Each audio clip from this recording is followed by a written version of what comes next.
1062 The Voice of Love, Kekasih Tuhan masih melanjutkan kebersamaan kita dalam program Bincang Pagi bersama dengan Pendeta Zakaria dari GPIA Glory to Glory. Akhirnya wajahnya kelihatan, tadi ketutupan mic ya, sekarang kelihatan. Oke, bicara tentang Pentakosta, perubahan hidup ya, kehidupan yang berubah, itu topik yang sedang kami perbincangkan.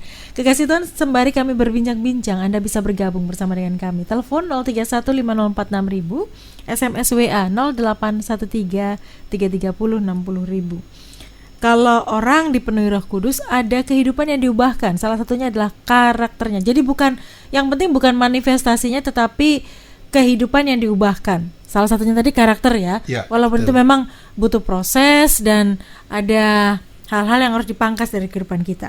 Selain karakter, apalagi yang harusnya diubah Pak ketika orang penuh dengan Roh Kudus? Ya, yang kedua yang saya temukan ya, yang harus terjadi dalam kehidupan orang percaya dipenuhi Roh Kudus, mindsetnya.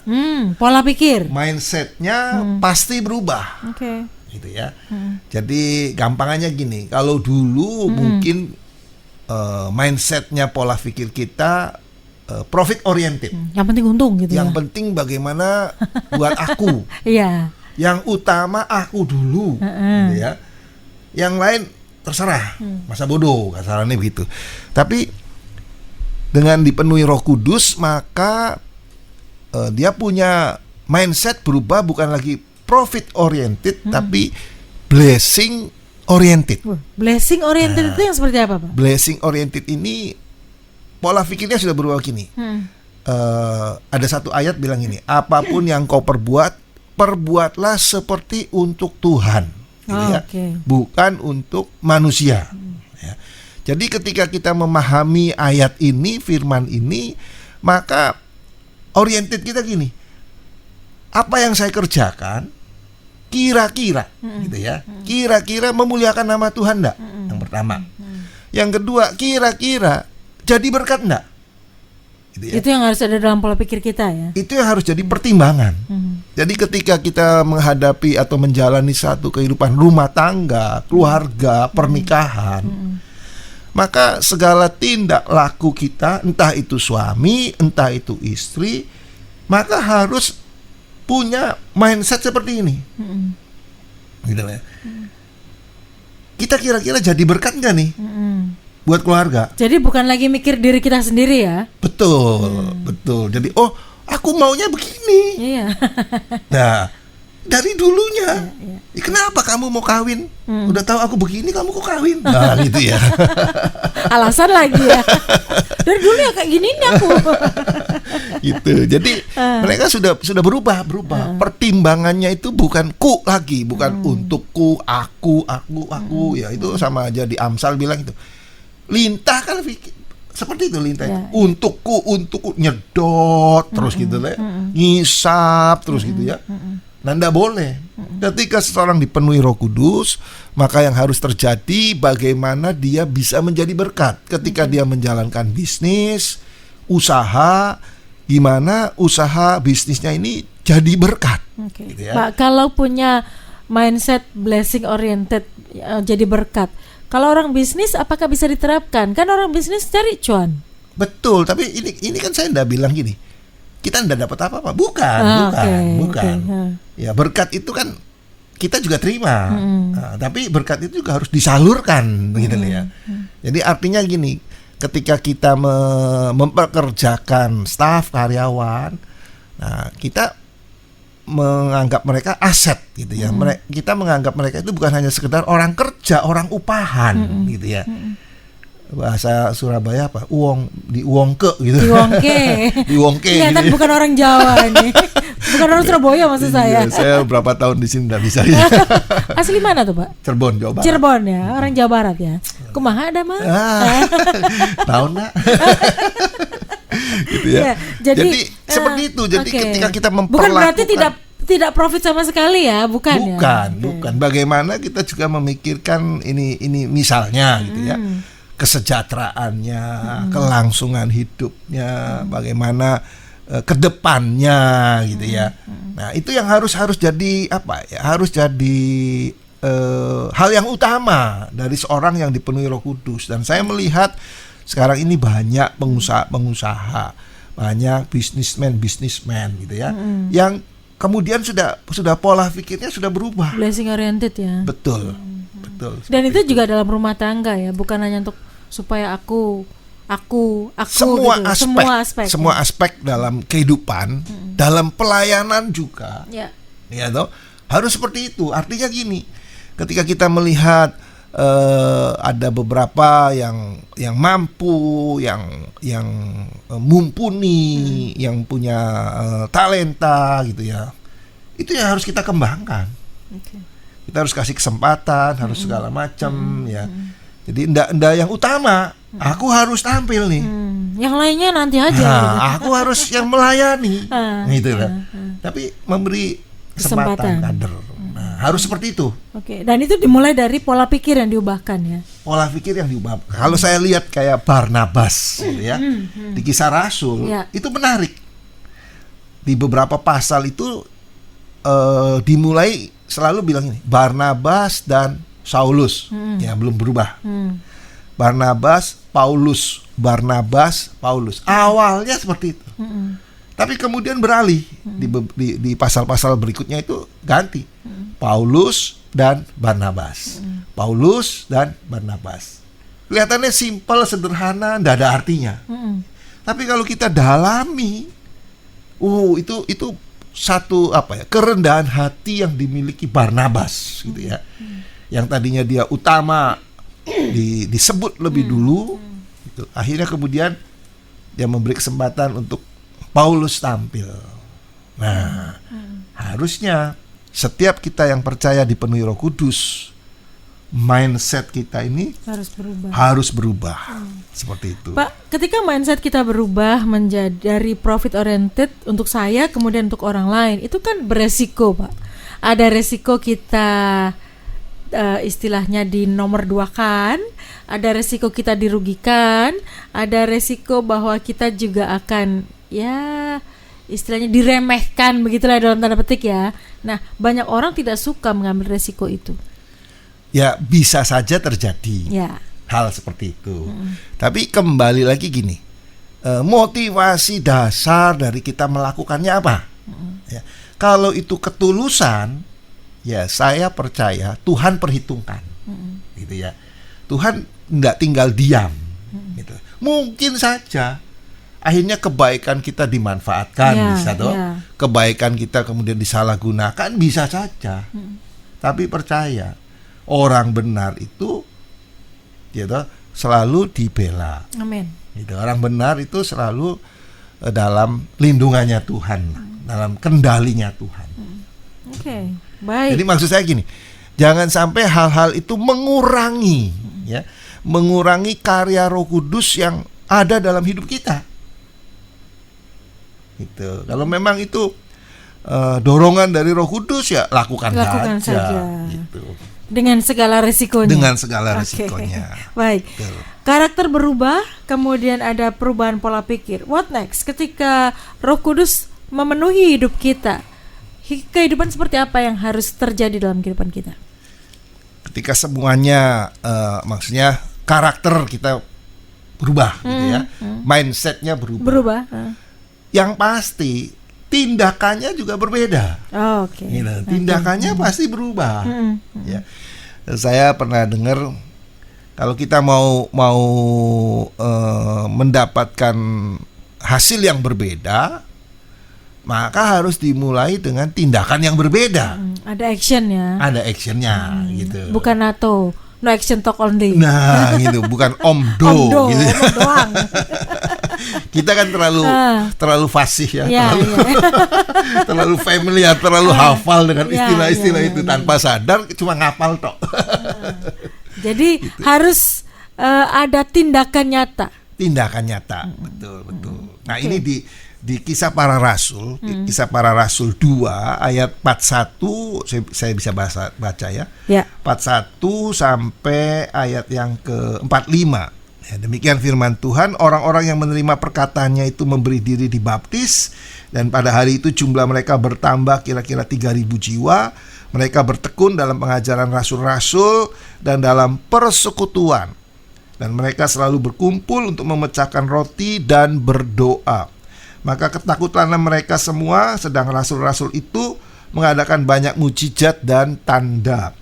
Dan semua orang yang telah menjadi percaya tetap bersatu, dan segala kepunyaan mereka adalah kepunyaan bersama. Ya. Jadi dari ayat ini tentang cara hidup jemaat yang pertama, yang mula-mula. Ya, saya melihat ada 3 hal yang dikerjakan oleh jemaat mula-mula, yaitu marturia, pengajaran, koinonia, persekutuan, dan diakonia, bantuan. Ya.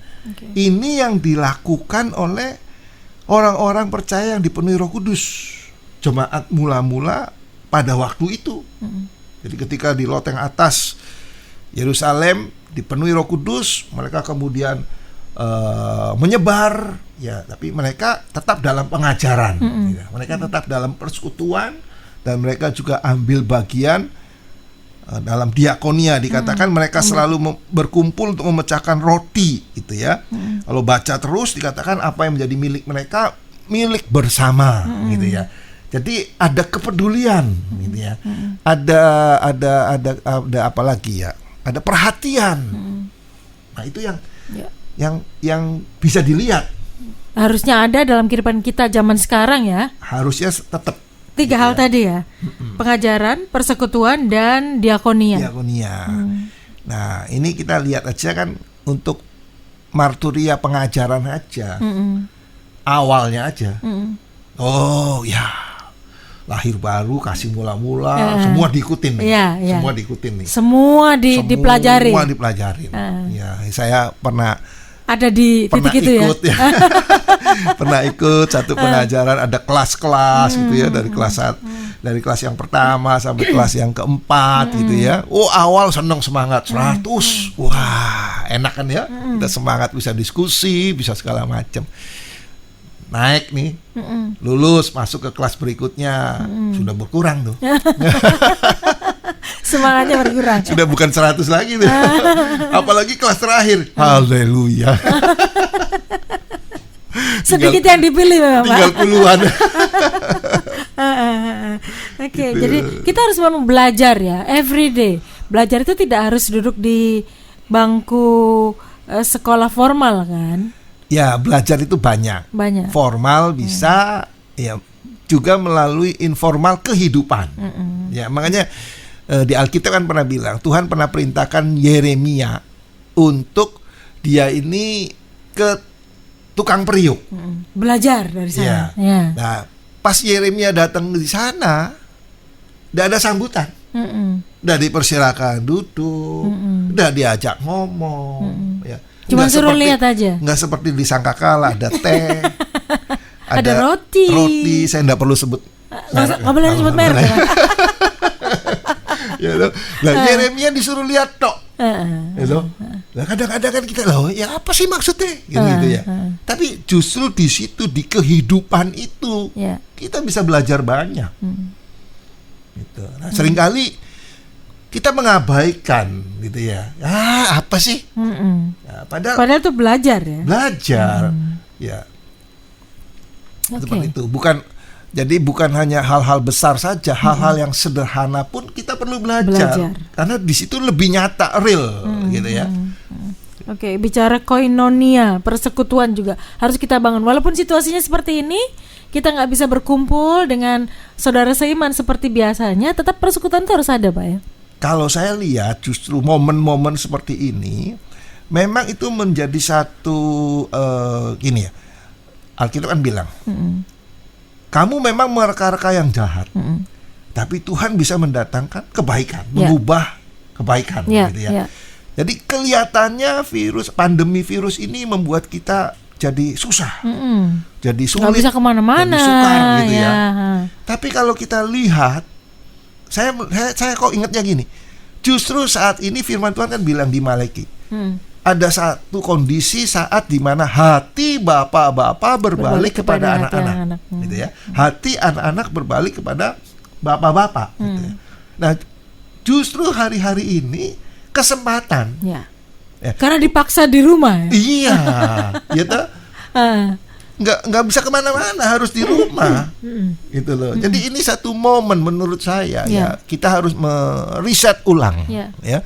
Seluruh kehidupan kita harus di reset ulang, waktu-waktu kita harus di reset ulang. Ya. Justru ini momen yang baik untuk persekutuan, sehingga suami, istri, orang tua, anak bisa berkumpul, bisa mesbah keluarga, mesbah doa, ya. Gereja sudah memfasilitaskan. Ya, ada ibadah family online, altar, gitu ya. Ada apalagi banyaklah nama-namanya gitu ya. Tetapi kembali lagi orang ini, aduh sorry repot Pak. You know, kalau enggak macet Pak. Gitu ya. Jadi ya kita ngambil hal yang baiknya saja lah. Bahwa Allah tetap pegang kendali. Amin. Apapun yang terjadi ya. Apapun yang terjadi. Persekutuan tetap harus ada dengan betul. keluarga kecil kita khususnya ya. Ya, betul. Oke. Baik, berikutnya diakonia atau bantuan. Ini justru saat-saat yang memang dibutuhkan banyak orang, Pak ya. Ya, jadi gini. Bantuan adalah salah satu wujud dari kasih gitu ya. Betul. Kalau memang kita punya kasih, berarti harusnya itu dengan sendirinya mengalir. Nah, yang seringkali terjadi adalah gini, pemikiran yang seringkali terjadi gini, Pak, kita mau bantu apa? Saya sendiri kekurangan loh Pak. Gitu ya. Jadi kita sudah terpaku pada nominal atau besar kecilnya, persentasenya gitu loh. Padahal diakonia ini banyak hal ya, secara moral bisa, secara material, secara fisik ya bisa ya. Jadi yang penting adalah kerelaan. Gitu ya, kerelaan. Oke, jadi harus ada action terhadap pengajaran, persekutuan dan juga bantuan ya. Harus ada. Jadi kalau hari-hari ini kita mengaku bahwa kita dipenuhi Roh Kudus tapi kita do nothing, nggak belajar, nggak bersekutu, nggak memberi bantuan, itu berarti omdo ya. Ya termasuknya. Jadi, artinya gini, menurut saya kita tidak punya kehidupan yang berubah. Itulah. Nggak ada satu perubahan. Padahal kalau kita belajar Alkitab, ketika Roh Kudus dicurahkan dan semua murid-murid Tuhan itu dipenuhi, mereka berubah semua. Ya dong. Mereka dulu takut, sembunyi. Tapi ketika dipenuhi Roh Kudus, punya keberanian menyebar kemana-mana, sampai Injil bisa diberitakan di seluruh dunia. Thomas bisa ke India, gitu kan? Jadi, seperti itu. Jadi kalau mengaku dipenuhi Roh Kudus, tapi tidak punya kehidupan yang berubah, itu tanda tanya besar. Ya, tanda tanya besar. Roh apa yang merasuki Anda? Saya tidak berani ngomong begitu, Wahyu. Oke, baik. Kekasih Tuhan, Anda bisa bertanya, berdiskusi atau bersaksi berkaitan dengan apa yang kami perbincangkan. Silakan 0315046000. Saya buka untuk Anda. SMS WA 0813 330 60.000. Kami kembali sesaat lagi.